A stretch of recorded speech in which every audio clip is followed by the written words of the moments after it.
Hi everybody, my name is Jeremy Pentereth. I'm head teacher at the Oaks Community Primary School in southwest Ipswich, and want to talk to you for a little while about a project that we've been doing at school for the last 11 years around the world of work.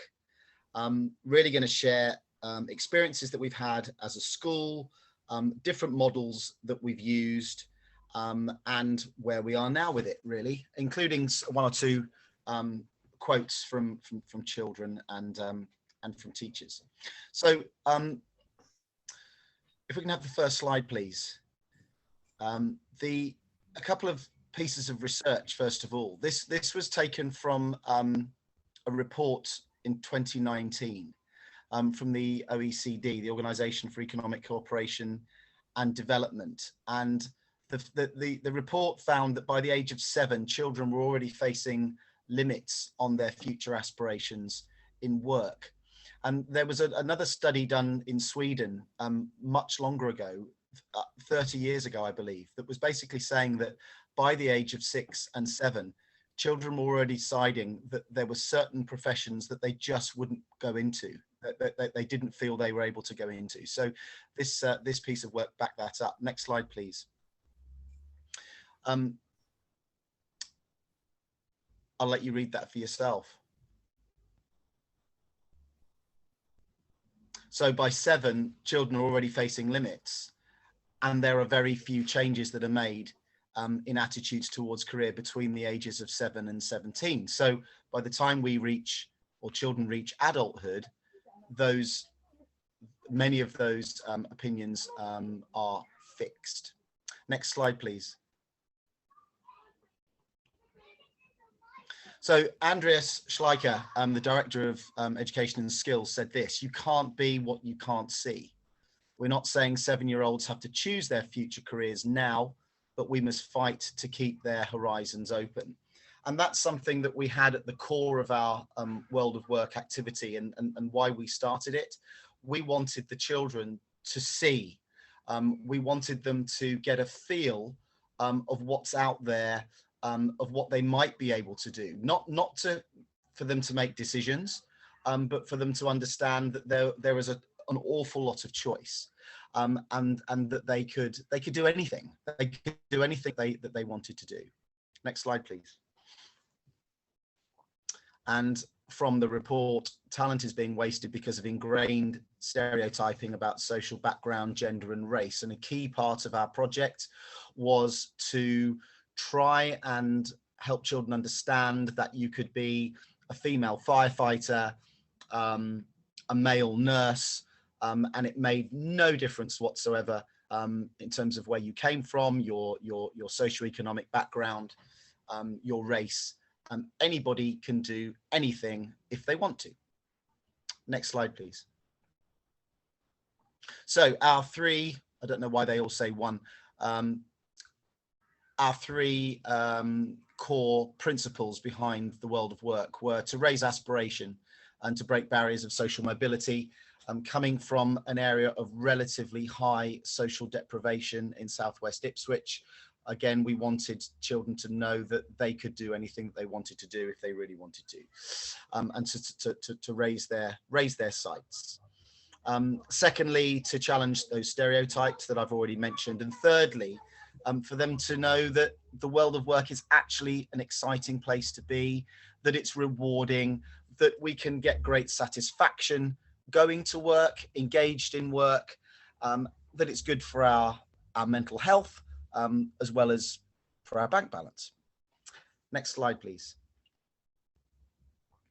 So we had an initial project in 2010 that was supported by the local authority. And a researcher was commissioned who came to 2 of the schools initially and spoke to the children about their attitudes to the workplace, their thoughts about the world of work, the sorts of things that they'd like to do when they left school. And then following that piece of research, there were a series of workshops put on, giving the children a taster into the world of work. We also had visits from students from the local university, excuse me. And then there was a piece of work done after the event and we discovered that children's attitudes had changed. And so once that first project was completed, we thought, well, what can we do now? And so if we can have the next slide, please. Phase 2 from 2011 involved a week-long event involving schools in the IP2 cluster in Southwest Ipswich. So all of the primary schools signed up to it. It didn't involve the high schools at that time, just the primaries. And it involved professionals and employers visiting a school for half a day and running 20 or 25-minute workshops on a carousel basis for groups of Year 5 children. And that the first year, 2011, we had people from nursing, we had an optician, we had students once again from the university, we had a bricklayer, an architect. I think there was a silver service catering, waiting, and there was a chef there as well. And we just tried to make it as varied as possible for the children. And then that sort of group of employers, group of professionals then moved from school to school over the course of the week. Some of them changed, of course. Some of them weren't able to commit to the week, but they committed to a day or two.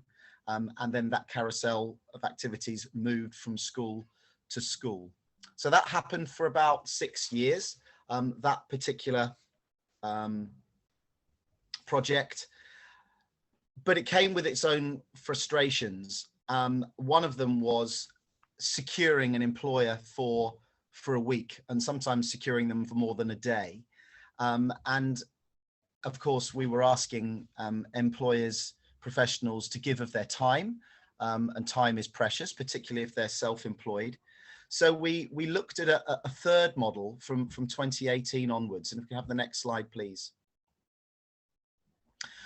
where we thought, well, rather than going for a whole week's project, could we do it all in a day?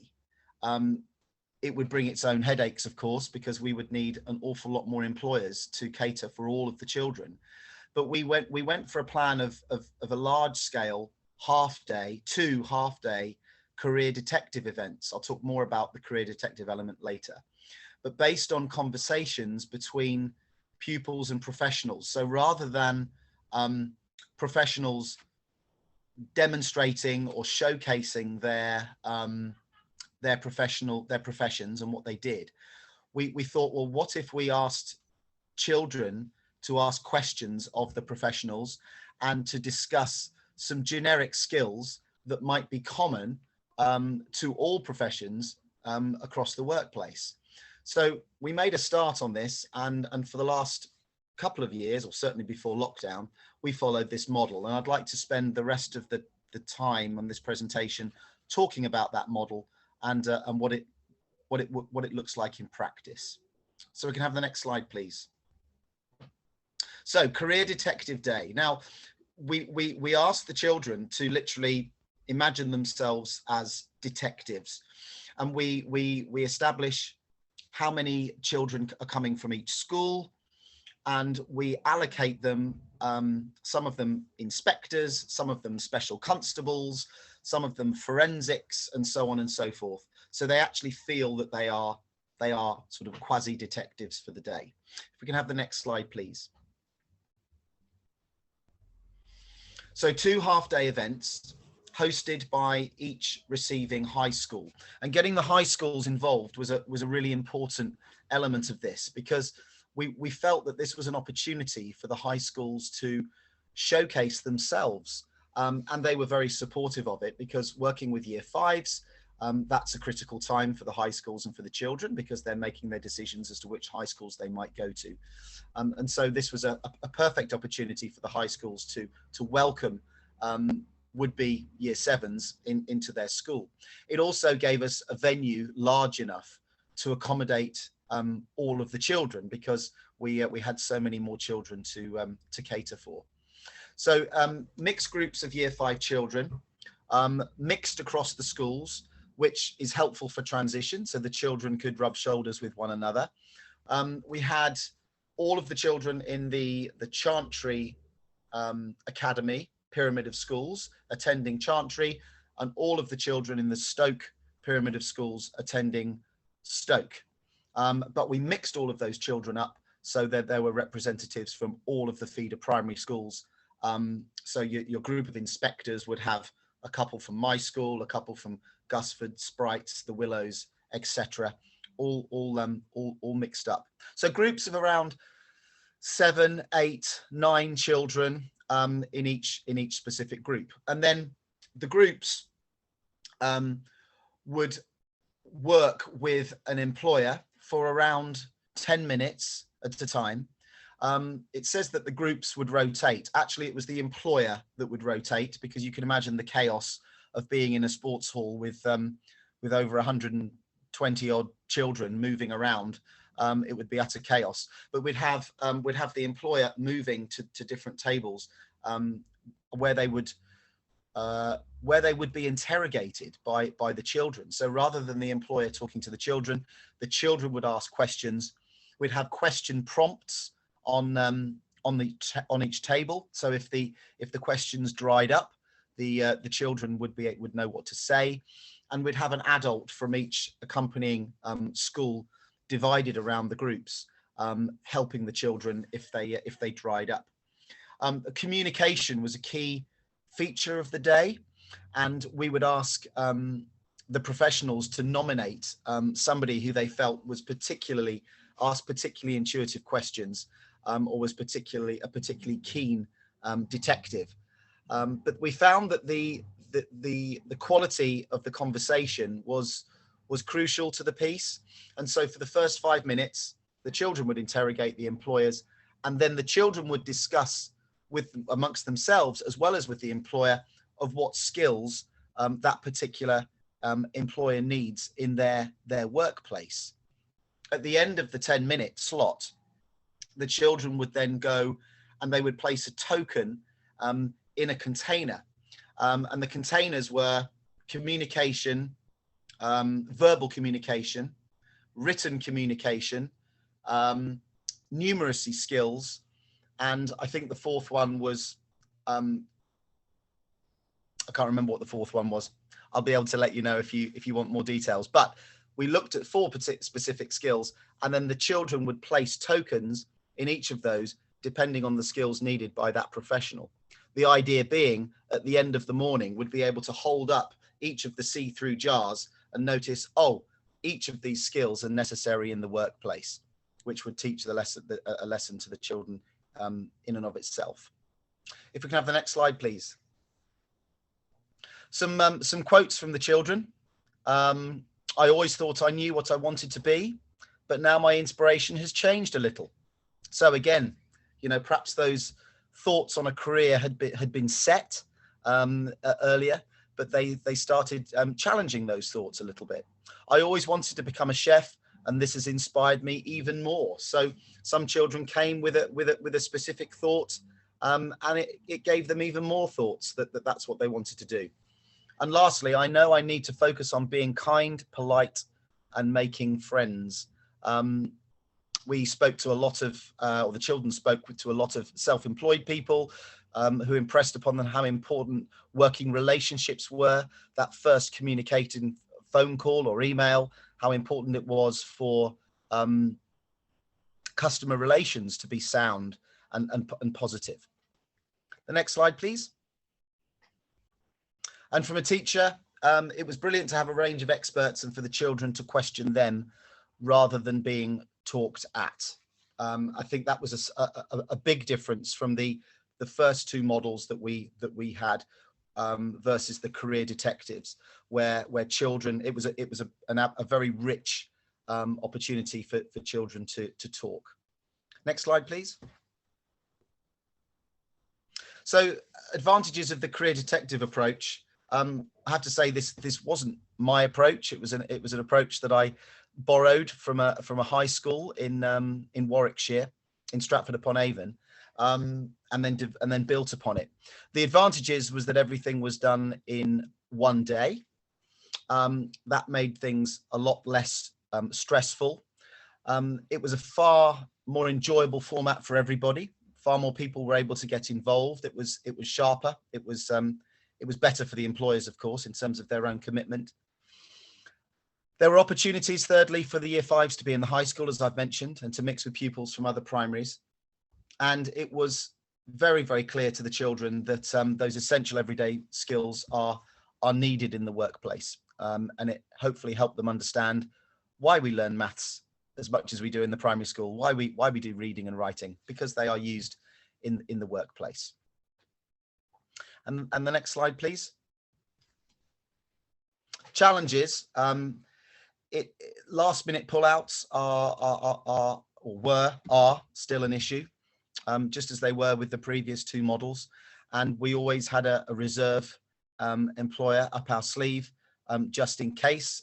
We've always had to pull one in, because with this model, we end up needing up to 22 employers. So it's a logistical challenge, and so one or two reserves are important.